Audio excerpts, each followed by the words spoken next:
Dive. Today we're diving into something maybe a bit unexpected: homeopathy. And specifically, a really common kitchen spice. Right. Capsicum annuum. You probably know it as cayenne pepper. Exactly. And we're looking at it through the lens of William Boericke's Homeopathic Materia Medica. It's a foundational text in homeopathy. It really maps out how these different substances are understood to work. So, our mission today, Basically, to get under the skin of what makes capsicum, cayenne, unique in this system, how it's supposed to interact with us. and it's definitely more complicated than just it burns. You'll see. Oh, absolutely. It's fascinating how something seemingly simple gets such a detailed personality profile almost. Yeah, the personality profile is a good way to put it. Boric doesn't just list symptoms, he describes the type of person. The kind of individual who's thought to really respond to capsicum. It's not just surface stuff, it feels much deeper. Totally. He starts right off describing who this remedy suits, especially. And it's specific. He talks about people with lax fiber. Mm. You sort of picture someone whose tissues are, well, lacking tone, a bit loose. Mm-hmm. And diminished vital heat, like their internal thermostat is just stuck on low. Yeah, always feeling cold, sluggish. Yeah. He uses the terms relaxed, plethoric, so kind of full bodied, maybe a bit red faced, but sluggishly full. Right. Or not an energetic fullness. And this bit, not much reactive force. What does that mean exactly? Well, it's like they don't bounce back easily, whether it's from illness or stress or just life. Okay. That lack of reactive force seems key. It really is. And if you think about it, it suggests capsicum is often seen as what's called a constitutional remedy in homeopathy. Meaning it addresses something fundamental about the person, not just a temporary symptom. Exactly, a deeper imbalance or predisposition. Boericke adds they're often fat, indolent, meaning lazy perhaps, opposed to physical exertion. Averse to go outside of their routine, get homesick easily. It paints quite a picture. It does. And then there's that really striking detail: general uncleanliness of body. That one definitely jumps out. It's so specific. It is. It all points towards a kind of stagnation, maybe. Physically, maybe mentally too. And it also mentions it suits abstainers from accustomed alcoholics. Yeah. Another unique angle. Yeah, so it relates not just to a baseline state, but maybe how people react when, habits change, like stopping drinking. Boericke also notes it affects mucous membranes, causing a feeling of constriction. Mm-hmm. And that classic burning pain. But interestingly, often paired with general chilliness. Okay, wait. That's the bit that often confuses people, right? Cayenne is hot. Why would it cause chilliness in homeopathy? That goes straight to the core principle, the law of similars, like cures, like essentially. So the idea is a substance causing symptoms in a healthy person can treat similar symptoms in someone unwell, but in a tiny dose. Precisely. So the intense internal burning sensation described here is seen as a kind of disordered heat, which actually leads to an overall lack of proper vital warmth, hence the chilliness. Got it. It's a paradoxical thing. Very much so. And he points it towards older people who have exhausted their vitality, maybe through too much mental work or poor living. That fits with the diminished vital heat idea. People who just seem worn out. Yeah, blear-eyed appearance who do not react.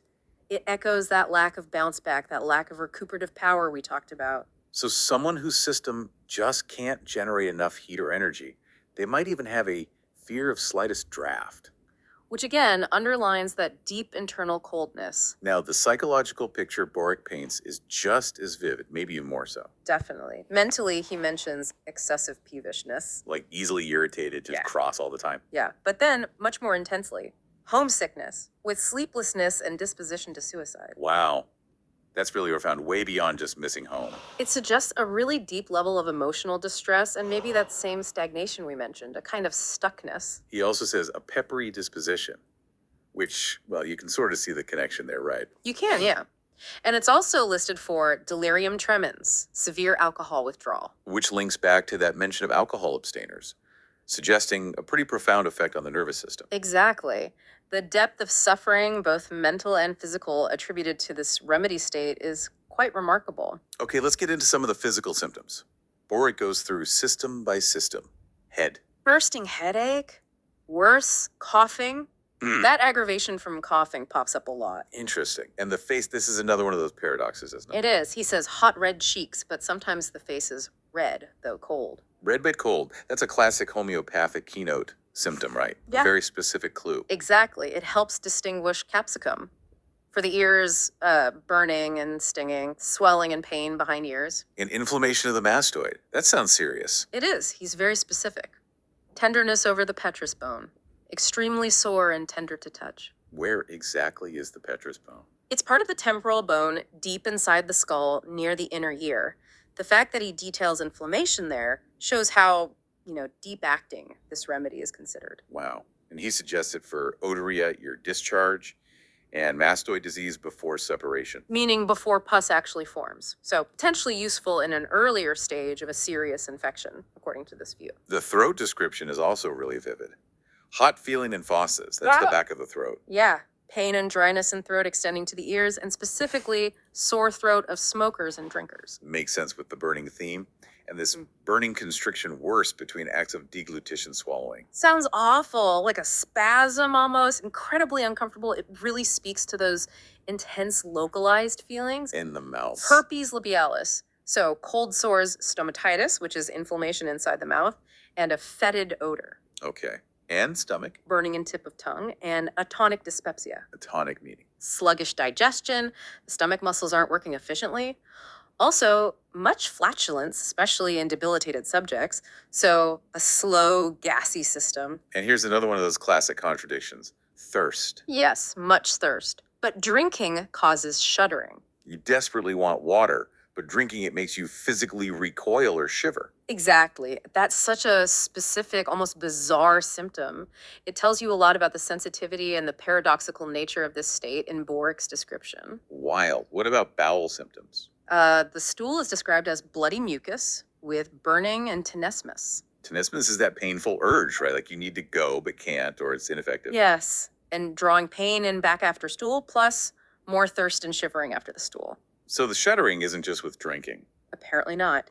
Also, bleeding piles with soreness of anus, lots of burning, lots of discomfort down there. The urinary symptoms seem to follow that pattern too. Irritation, burning.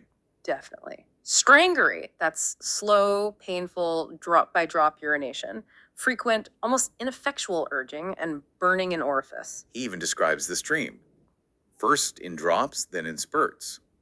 Sounds like bladder neck spasms. It does point that way. What's striking is just how meticulously these often quite unpleasant symptoms are recorded and linked together. Linking common sensations like burning to these very unique, sometimes paradoxical presentations. Exactly. And for males, Boericke paints a picture of really diminished vitality. Yes, quite explicitly.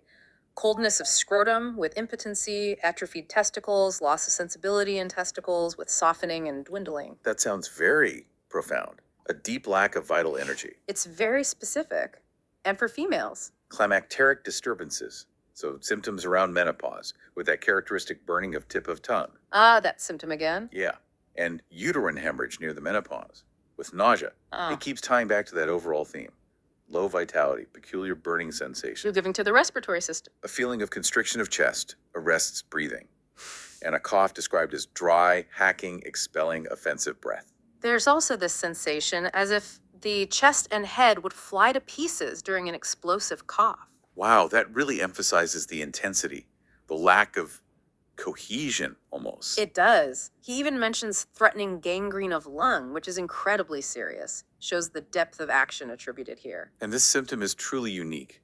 Pain in distant parts, on coughing bladder, legs, ears, etc. Isn't that strange? The force of the cough seems to just radiate pain everywhere. Like it jars the whole system. What about Yes. limbs, extremities? Pain from hips to feet. And sciatica, that nerve pain down the leg, which is worse bending backward, worse coughing. There's that coughing aggravation again. It's a really consistent thread, isn't it? Tying lots of different symptoms together into one systemic picture. Okay, finally, fever symptoms. Coldness with ill humor, and again, shivering after drinking.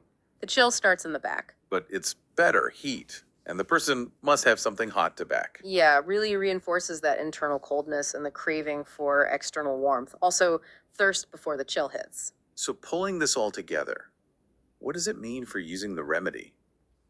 Boericke gives us modalities, things that make symptoms better or worse. Yes, and they're crucial in homeopathy for fine-tuning the remedy choice. For capsicum, things are better while eating from heat. Okay, heat helps. That fits. And worse Open air, uncovering drafts, even the slightest draft. Which powerfully confirms everything we've heard about the coldness and the lack of vital heat. Absolutely. These modalities really solidify the picture. If someone feels much worse from cold and drafts and much better from warmth, it strongly suggests this remedy might fit, according to Boericke. He also lists relationships. Other remedies that are maybe similar or act as antidotes. Right. Things like senna or caladium as possible antidotes. He compares it to pulsatilla or lycopodium, suggesting you need to differentiate carefully. And the dosage.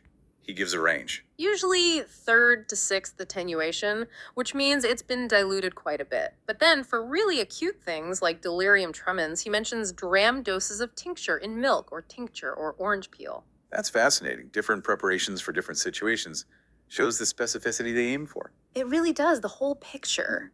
How a common spice like cayenne pepper is seen to embody this really complex set of physical and psychological traits, including all those That's paradoxes. quite something. It really challenges you to think about how different systems approach the body, focusing on the individual's unique expression of feeling unwell. It absolutely does. So if you ever find yourself feeling, deeply sluggish, internally cold, but with maybe some surface burning, super peevish, profoundly homesick, And especially if drinking water makes you shudder. well, now you have a much deeper insight into how Capsicum annuum, cayenne pepper, is viewed in the really intricate world of homeopathic medicine. It makes you wonder, doesn't it? How many other everyday things might hold these kinds of elaborate, hidden descriptions within them, just waiting to be looked at differently?